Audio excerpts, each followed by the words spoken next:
PodCastle, episode 782 for Tuesday the 11th of April 2023. The Girl Who Never Was, by Harold R. Thompson, read by Wilson Fowley and rated PG, with a content note for the death of a spouse.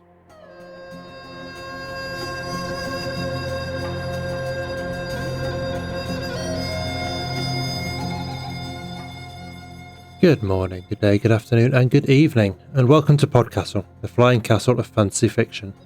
I'm your host, Matt Dovey, and it's my pleasure to present for your enjoyment The Girl Who Never Was by Harold R. Thompson, narrated by Wilson Fowley.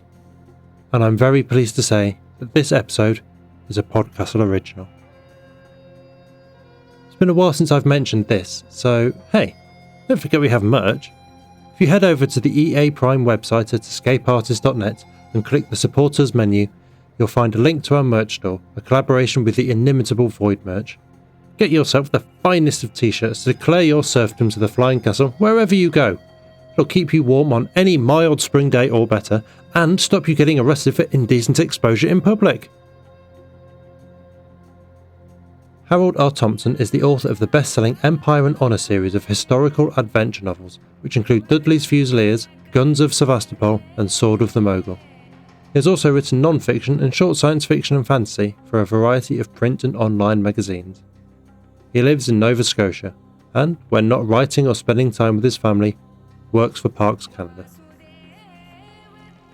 Wilson Fowley lives in a suburb of Vancouver, Canada, and has been reading aloud since the age of 4. His life has changed recently. He lost his wife to cancer and he changed jobs, from programming to recording voiceovers for instructional videos, which he loves doing, but not as much as he loved Heather. And now pay attention, for our tale is about to begin, and it's one you've wanted to tell yourself for such a long time.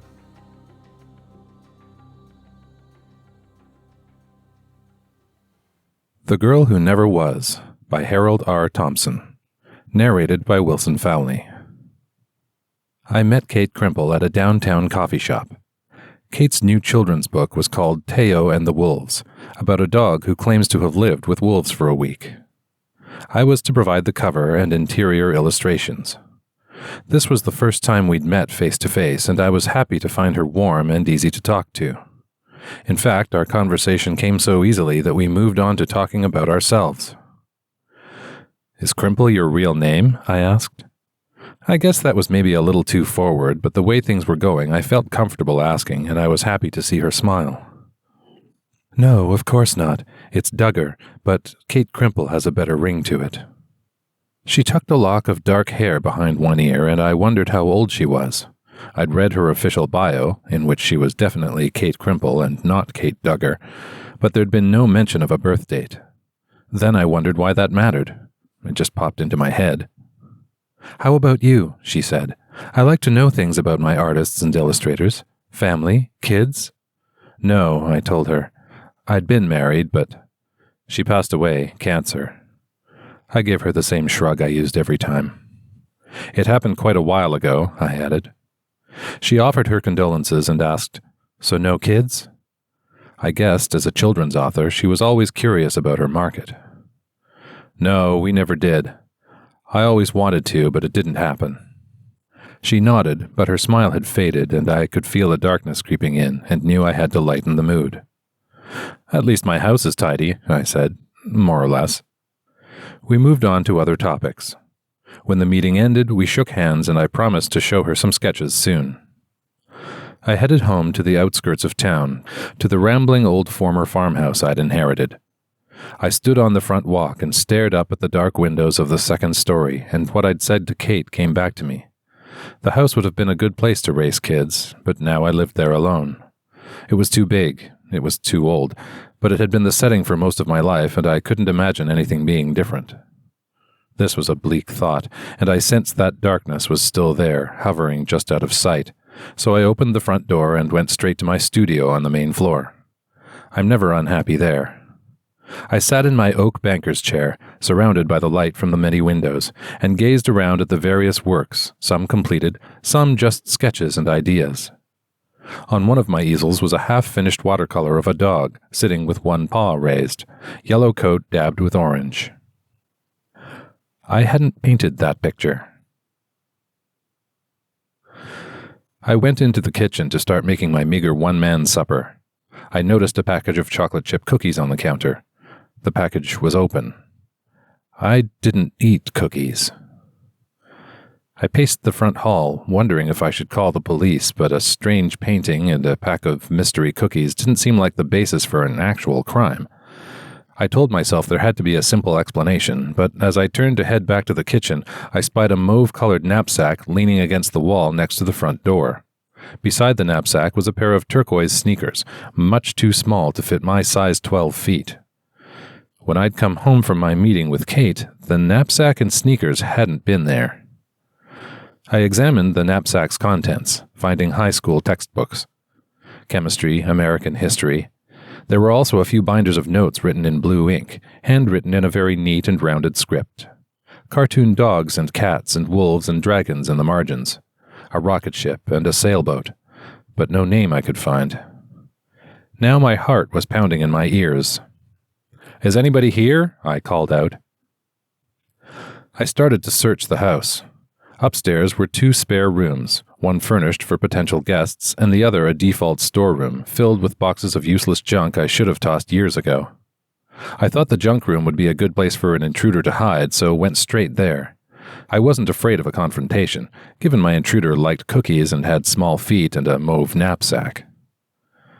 The room was painted and furnished, the walls pale blue, rag carpets on the floor, a single bed with a patchwork quilt tossed across its foot, a dresser, chairs, bookshelf, desk with computer, and posters of movies and books and animals. A teenager's room by the looks of it. Panic sweat sprang from every pore, drenching my shirt. The only rational explanation for what was happening was that I was suffering some kind of mental breakdown. Either my memory was faulty or I was hallucinating. I needed to talk to someone, so I ran back downstairs to where I had left my phone. Struggling to think of who to call, I settled on Kate, but hesitated before I could punch in her number. Why her? And what would I say? "Hey, do you remember when I said I didn't have any kids? Well, I may have forgotten about one." A thump sounded from upstairs, from the newly furnished spare room, followed by creaking footsteps. I dashed for the stairs, but slowed as I began to ascend, one careful tread at a time. I should have been terrified, but was more curious than anything, and hopeful that I was about to get some answers. At the top of the stairs, I turned the corner and entered the spare room. A teenage girl lay on the bed, on her stomach, reading a book. She had long hair past her shoulders and big lens glasses perched on the end of her nose. I didn't react as I should have, as the average rational person would have. I didn't say the obvious things. Who are you? How did you get in here? She shouldn't have been there, but I recognized her like the memory of a dream. "Hi, Dad," she said. "You look like your mother," I said. "What's for supper?" my non-existent daughter asked. "I'm starving." I searched for an appropriate response. I'd been about to fry myself a pork chop and have it with leftover rice and steamed vegetables. Now I'd have to make that for 2. I went back to the kitchen and prepared our meal as if everything were normal. We ate at the big dining table, something I never did. The teenage girl sat across from me, eating with her phone in her hand. The phone had a turquoise case. "Did I get you that phone case?" I asked. She looked up. Her eyes were large and round above her glasses, and I saw their color, a rich brown sparkling with gold flecks. I wondered where that trait could have come from. My wife Ellie's eyes had been a deep rich brown, but no gold flecks. My eyes looked either gray or green, depending on the light. "You don't remember?" she said. I shrugged, unsure how to answer. I couldn't remember something I had never done. "How old are you?" I said. It was a stupid thing to say to her, but I knew nothing about this child. I didn't even know her name. What was she like when she was 10 or 6? When was she born, and what day was her birthday? She gave me an incredulous look. "I know you spend a lot of time in your studio, Dad," she said, "but I didn't think you were ignoring me that much." "I'm getting old, I guess," I said. After we'd finished eating, my daughter returned to her room.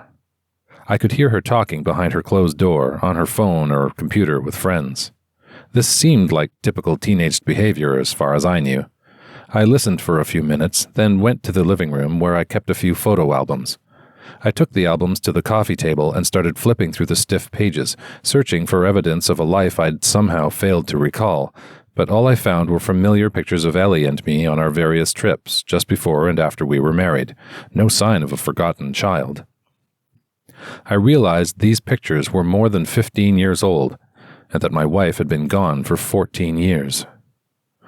I kept more recent digital pictures on the computer in my studio, so that was my next stop. I kept the images in folders designated by year. I opened each one, but again I found nothing I'd never seen before. Most of the images were work-related, studies for my artwork. Then I found a separate folder labeled Marin. Marin, I repeated. I'd never seen that folder before. I opened it. 500 images of my daughter. Shots of her as a baby, in a hospital bassinet, and in a photo studio looking chubby and happy.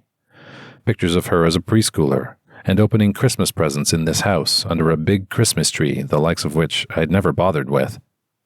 Shots of her in a soccer uniform and playing trumpet in what looked like a school band. A trip to Niagara Falls, and another trip to a rugged seashore, and another to a place with palm trees. There were other kids in some of the photos, but no one I recognized, and none of her mom, none of me. I guessed this was because her mom was gone, and I was probably the one who took the pictures. I reclined in my chair, and the room started to spin. Was this person, Marin, a wishful hallucination, something my conversation with Kate had awakened, or was I suffering catastrophic memory loss? I'd give it more time. In a few days, maybe everything would make more sense. The next morning, I watched Marin head to school. A yellow school bus, like one I'd seen drive by my house thousands of times, stopped at the curb, as if it had always been doing so, and Marin got on board. I went to my studio and tried to work on Teo and the wolves, but I was too distracted. I kept going upstairs to check Marin's room to make sure her things were still there. They were. Later in the day, the yellow school bus brought Marin home, along with a school friend who called me by name and smiled when she saw me, even though I'd never seen her in my life. Her name was Naria. She and my daughter hung out in the kitchen, and I had the idea to make them snacks, so I put on some popcorn. I know this is corny, I said, and realized I'd just made my first dad joke. After that, I stayed out of their way and went back to my studio. I could hear their muffled laughter from Marin's room. Suddenly, the house seemed full and alive, more so than it had in years. Despite the absurdity of the situation, something broke inside me, and tears started to pour down my cheeks.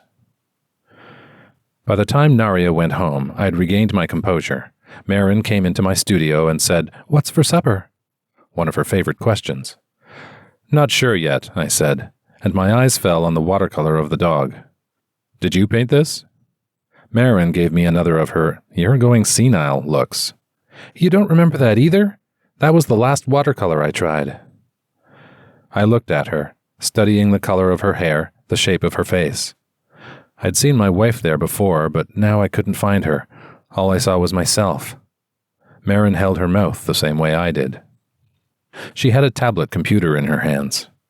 "I still prefer a drawing on this," she said, and showed me a picture she'd just started. "It's supposed to be a bear, like the book cover you did. That was my favorite of your pictures." I had no memory of painting a picture of a bear. Over the next few days, I lived a changed life. Although I spent most of my time in the studio as usual, there was this sense in the background that I was no longer alone. I looked at my wife's picture where it sat on the computer desk. "Is this the kid we never had?" I asked her. "Come to life somehow?" I looked into her face, her eyes, remembering when the photo had been taken, but getting no answers. There were no answers. Meanwhile, I had work to do, and called Kate to tell her I had finished several sketches. "Could I come over and see them?" she asked. "Sure," I said. "Do you know how to get here?" Marin wouldn't be home for hours. I wouldn't need to come up with an explanation for her existence. Kate arrived about 40 minutes later. I showed her the house and explained its history, then took her to the studio and showed her my first rough ideas for Teo, the dog character, and some of the wolf characters. She was pleased, and the visit was friendly and positive, and I offered her a cup of tea, which she accepted. We sat in the living room. "I thought you lived alone?" she said, gazing at a pair of Marin's shoes that she'd left near the doorway. There were also school books on the coffee table next to her tablet computer. I almost spit out my tea. I'd forgotten about Marin's things and hadn't considered that they'd also need explaining. Then realization dawned. "You can see that stuff?" I asked. Kate chuckled, thinking I was joking. But the fact that she could see Marin's things meant that my daughter wasn't imaginary. Option 1, hallucination, eliminated. "I have someone staying with me," I told her. "A relative." "So you have relatives. You'll have to tell me about this mystery family sometime." I gulped my tea. "I'm still trying to figure them out myself." It was a relief to find out I probably wasn't seeing things, but also alarming. At least hallucinations were within the realm of the possible. It was time to get to the bottom of what was going on. Things like this just didn't happen. It had to be some kind of trick, and I'd fallen for it, told myself I recognized her, that there was truth in her existence, truth I felt in my soul, but I'd been a dupe. It was the only rational explanation. When Marin got home from school, I told her, "We need to talk. Let's go into the studio." I was most comfortable in the studio, and I needed to feel in control. I told Marin to sit on a stool facing me. "Who are you?" I said. "What do you mean?" she said, with a nervous smile. "I don't have a daughter. Ellie and I never had any kids, and you know that." This was my strategy, to bluff her into thinking I knew what her game was, even though I didn't. Marin's face turned red, and I saw tears behind her glasses. "Why are you saying this? It isn't funny!" She stormed out, and I heard her stomp up the stairs and slam the door to her room. I tried to analyze her reaction, whether it had been the denial of someone who'd been caught in a lie, but she'd seemed genuinely upset. My own emotions were mixed to the point of indecipherable, but as the minutes passed, the more remorse came to dominate. I started to think I'd been wrong, completely wrong. I would do what a dad did when he'd had a set-to with his kid. I'd go up and talk to her. I climbed the stairs, one ponderous step at a time, in no hurry. At her door, I knocked, just a soft tapping with one knuckle. "Marin, I think I need to explain." I had no idea what I was going to explain. There was no answer. I knocked again, put my ear to the door and listened for movement. Nothing. So I tried the knob. The door opened, swinging on old and creaking hinges. The room was filled with cardboard boxes. No furniture. No Marin. Whatever I'd experienced, it seemed over, and the hollow feeling it brought was close to unbearable. For several days I couldn't work, and spent almost every minute mulling over potential explanations. Marin had been the fulfillment of a wish, a physical manifestation of my loneliness. How I'd done that I couldn't begin to understand, but it fit. And it could have been that I'd driven her away with my doubts. Maybe that's all there was to it. I'd stopped believing, and poof, she was no more. I had my art, and I threw myself into it. I started calling Kate every day, my reason being that I wanted to discuss our project, but really I just wanted to talk to someone, and she was easy to talk to. Our relationship began to change. We started having meetings that were more than meetings. I asked her to accompany me to an art exhibition at a local gallery, a painter who was an acquaintance and whose work I admired, even aspired to rival. We enjoyed it and had dinner afterward. I started to feel hopeful again and realized I hadn't felt like this for about 15 years. I sat in my studio one evening and studied the photo of Ellie. "You have to move on," she seemed to say to me. "You have to advance. There's no going back. There's no bringing to life any what-might-have-beens." "Why do things happen the way they do?" I said to my wife's image. Just another dumb cliché, but one of those things we can't help thinking. I heard movement from the kitchen, a chair being pulled out from the counter, footsteps, a sigh. I rose from my chair and moved toward the sounds, not daring to even wonder about what I'd heard. I just needed to see.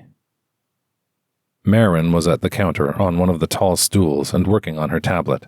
I watched her, not daring to move. There was something insubstantial about her form, like she was only half there. I moved to the opposite stool and sat. She didn't look up. "Is it almost finished?" I asked. "Almost," she said. After making a few changes, she handed me the tablet. I studied the picture. "Please don't go away again," I said. And I meant it, despite what I'd told myself minutes earlier. No might-have-beens. "I'm not going anywhere, Dad," she said. But her voice seemed to come from a distance. I felt the cool metal and plastic of her tablet in my fingers. I'd squeezed my eyes shut, but when I opened them, my hands were empty, just like the stool where Marin had been sitting. I saw Kate the next day. We went for a walk by the river and had ice cream. It was spring, and the sun was warm. My mood began to lighten, and before long I was feeling reflective. We sat on a bench. I knew if this was going to progress, I needed to be honest, but wasn't sure how to relate my fantastic tale. "I recently had a strange dream," I told her, because that's how it felt. "I dreamed that I had a daughter." Kate smiled. "Wishful thinking? Regrets?" "Maybe both." The sun lit her in such a way that her hair glowed, and I saw her more clearly than I ever had before. "I think she was supposed to be the daughter—" I found myself staring. I think my mouth fell open. I'd been about to say the daughter Ellie and I never had, but at that moment I noticed the gold flecks in Kate's eyes. "The daughter you want?" Kate said, arching an eyebrow. I'd noticed she did that a lot. I nodded. "I suppose so." I'd made an assumption about Marin. I conjured her face, could see it clearly in my mind, and I started to laugh. My bright surroundings suddenly seemed even brighter, even though I'd been wrong, so completely wrong. "Can you let me in on the joke?" Kate said. "I will," I told her. "I will when the time is right."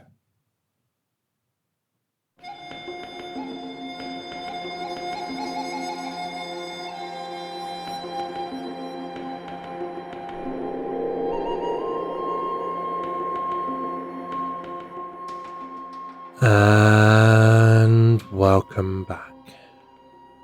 That was The Girl Who Never Was by Harold R. Thompson. And if you enjoyed that, and are so inclined, you may enjoy his historical military novels set in the Crimean War, beginning with Dudley's Fusiliers and followed by Guns of Sevastopol. Harold told us this about The Girl Who Never Was. Teo and the Wolves, the children's book mentioned in the story, is a real children's book I've been poking away at for years. Maybe, someday, I'll actually finish it. Teo is my dog, an 11-year-old Portuguese water dog. Thank you, Hal, for that background and the story. The ache in this one for what could have been is heartbreaking, all the more so when Marin disappears for the first time, even though our protagonist's doubts at that point are entirely understandable.